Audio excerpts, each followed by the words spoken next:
Or can it actually help with snoring and improve the quality of your sleep? Unfortunately, from the outset, we hit upon a problem. No instructions were supplied. Google came to the rescue. Fitting the device actually turned out to be very simple, although we found the timings needed were longer than stated in most of the fitting instructions we could find online. For the first attempt, we poured boiling water from the kettle into a Pyrex jug, waited 10 seconds, and then immersed the device for 30 seconds before removing and fitting. The bite channel walls remained solid and some teeth impressions were made. However, as the material had not softened sufficiently, little to no protrusion was achieved and retention on the teeth was disappointingly poor.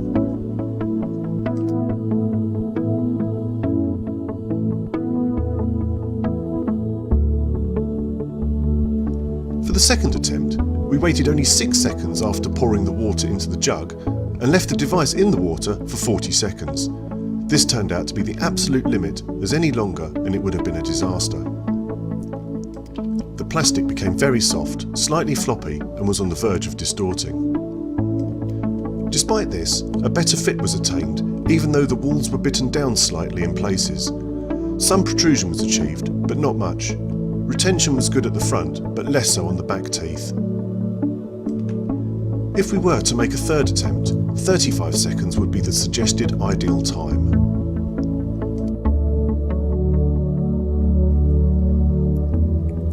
There are common problems associated with pretty much all oral appliances, and probably the most frequently experienced is hypersalivation, and this device certainly delivered this on a huge scale for the first night of use. Never have I dribbled so much, and as a byproduct of gulping down the saliva, I developed trapped wind. Combine that with sensitive teeth in the morning and continued excess salivation during the day, it's hard to recommend. However, like I said earlier, these are common issues that aren't unique to this particular device, and they do normally stop after a few nights of continued use. Those negatives aside, it's easy to fit, doesn't feel overly bulky in the mouth, and shouldn't cause a problem if you have a sensitive gag reflex. Did it help with snoring?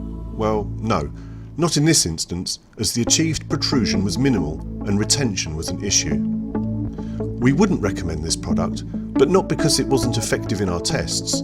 With a good fitting, this could well be the solution for some people who don't require too much lower jaw protrusion. However, we cannot be certain what material this device is made from and how safe it is to use in the long term. Some listings say it's silicone and others say it's a food-grade EVA material.